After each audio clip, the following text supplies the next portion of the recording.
L'action des jeunes pour une initiative verte et bleue, moteur d'un avenir durable. C'est le thème de la 4e édition de la conférence locale sur les changements climatiques, une initiative de la jeunesse gabonaise appuyée par les partenaires tels l'UNICEF, Fonds des Nations Unies pour l'enfance et le Fonds mondial pour la nature. Depuis l'âge de 6 ans, je m'engage activement pour cette cause.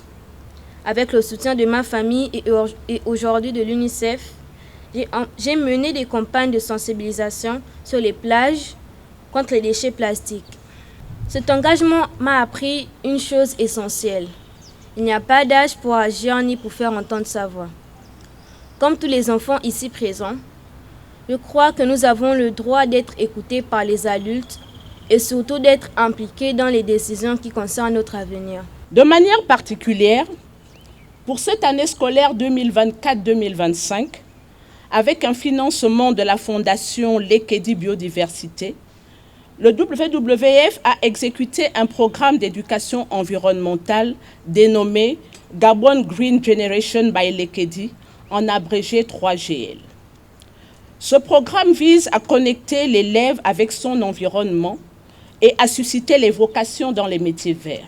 L'UNICEF, que j'ai le privilège de représenter aujourd'hui, soutient pleinement cette initiative qui place les jeunes au cœur de l'action climatique et du développement durable. Le thème de cette année s'inscrit parfaitement dans notre mission.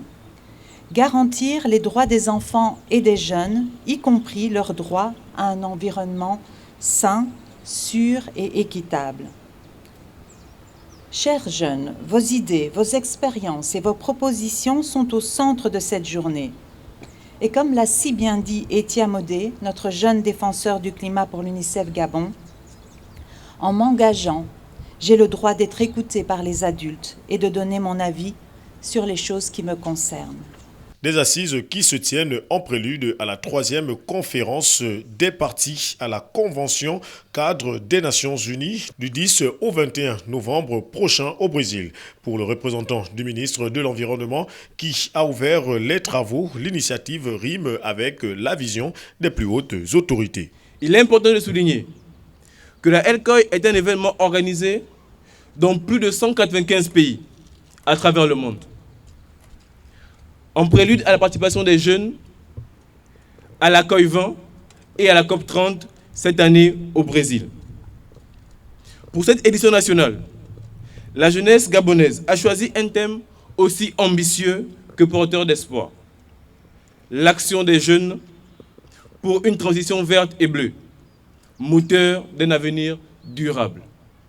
Chers jeunes, chers enfants, Monsieur le ministre de l'Environnement, de l'Écologie et du Climat tient à saluer votre engagement exemplaire, votre capacité à innover et votre détermination à construire des solutions durables. Vos actions incarnent l'espoir et tracent la voie vers un avenir responsable. Elles méritent d'être soutenues, célébrées et amplifiées. C'est à travers votre mobilisation que s'enracine l'ambition du Gabon de préserver son patrimoine environnemental si précieux.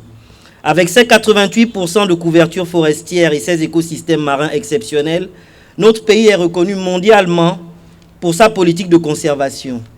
Mais ce leadership ne peut se maintenir sans vous. C'est dans cette perspective que Monsieur le ministre rappelle que vous êtes les dépositaires de cet héritage et les bâtisseurs du changement. À ce titre, vous êtes appelés à intégrer des notions essentielles telles que la transition verte, qui repose sur la protection de nos forêts, la promotion des énergies renouvelables et une gestion responsable de nos ressources, et la transition bleue, qui implique la préservation de nos océans, de nos rivières et de nos mangroves, qui joue un rôle vital en tant que puits de carbone et source de vie.